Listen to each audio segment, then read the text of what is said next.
Hey everybody, what's going on? Hellmite here, bringing you another video from Grab the Lantern today.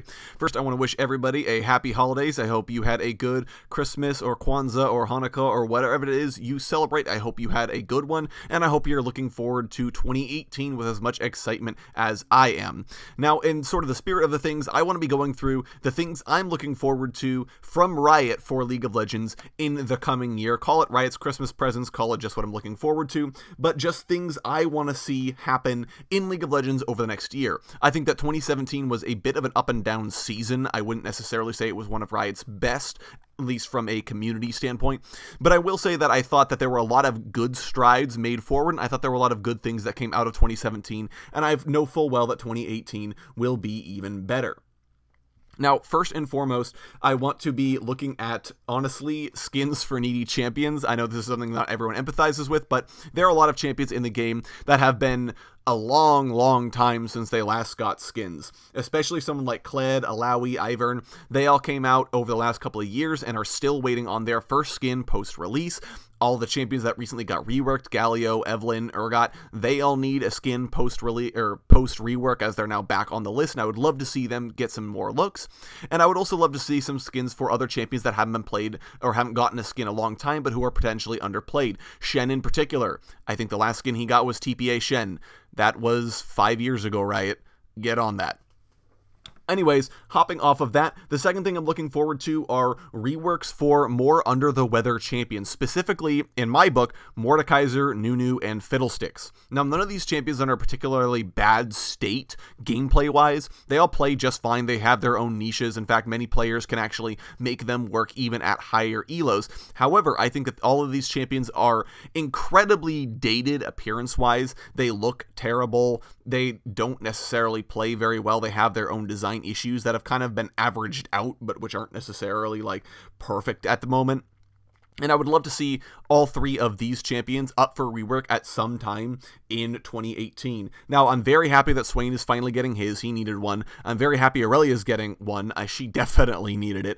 But I am definitely looking forward to some of these underlooked and underloved champions getting some love from the VGU department. I would love to see them upgraded and made to look like they belong in modern-day League of Legends.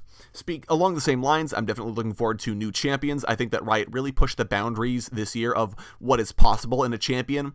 We had Kayn, who has two different permanent forms that he has to pick between. We have Zoe, who does a lot of weird things with summoner spells and just generally has a weird playstyle. Ornn can buy items anywhere. I think that League really pushed the envelope of what is possible in champ design this year, and so I would love to see more champions in 2018 and see where they kind of go from here, what their look is going to be, and how they're going to change the game further. I'm very excited to take a look at that. Next up, to talk about the LCS a little bit, I would love to see a reformatting of the EU LCS. Now, I've harped on this a little bit before, so I won't go into the full tirade, but I will say is that the EU LCS has definitely been underloved by Riot, and I think that, honestly, they need to either give a European subsection of Riot full reins to run and manage the EU LCS as they see fit so they can do it properly, or they need to be investing a serious amount of time and money into the EU LCS to make sure it works, because right now it is very low viewership. The broadcasts, I don't think, are as high quality as they could be. I don't think Riot are even really paying that much attention to the ULCS, as their first response when asked about, do you want to bring franchising to the ULCS, was, no, it's too hard, we're not going to figure it out. But NA, you guys get that. So, to me, personally, I would love to see a lot more prioritization put on the ULCS and Riot making sure that it stands out as a region, especially this year. I really hope they get their act together and get it sorted out. I would also, honestly, and this is a minor thing, I would like to see Riot take another look at Worlds and MSI. As much fun as it is to watch an additional 2 weeks of those tournaments, I think it's just very draining both for the viewer base, for the pros, and for Riot themselves trying to put on such a long-running tournament. And a lot of that is because of letting every single region have a competitor at the tournament. I think that while that's cool, it also means that you stretch on the tournament for a long period of time where there really aren't that many upsets. I think the one we had was with the Gigabyte Marines. Every single other group went exactly as planned. So I would love to see potentially another reformat of those tournaments as well. Finally, and this is a personal one, I would love to see a Fervor of Battle replacement early on in the year. At the moment, Bruisers still really don't have a keystone.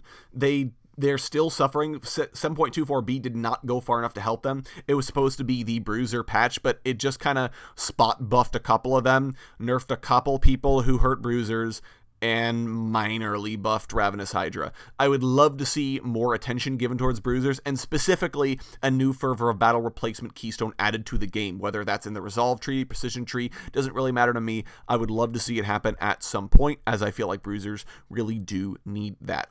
Anyways, those are just the things I'm looking forward to in the new year, though. Who knows if any of them are going to happen?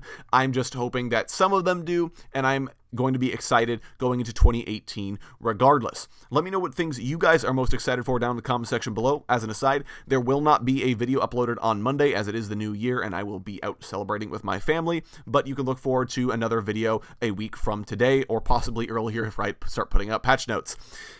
If you enjoyed the video, go ahead and leave a like, and if you really enjoy the video, consider subscribing. I upload a video every Monday, Friday, and on patch days as well. And if you're looking for more Grab the Lantern content, you can check out my blog, grabthelantern.tumblr.com, which is linked down in the description below. I upload an article just about each and every single day for your enjoyment. Once again, thank you guys so very much for watching. I do appreciate it, and I will talk to you all later.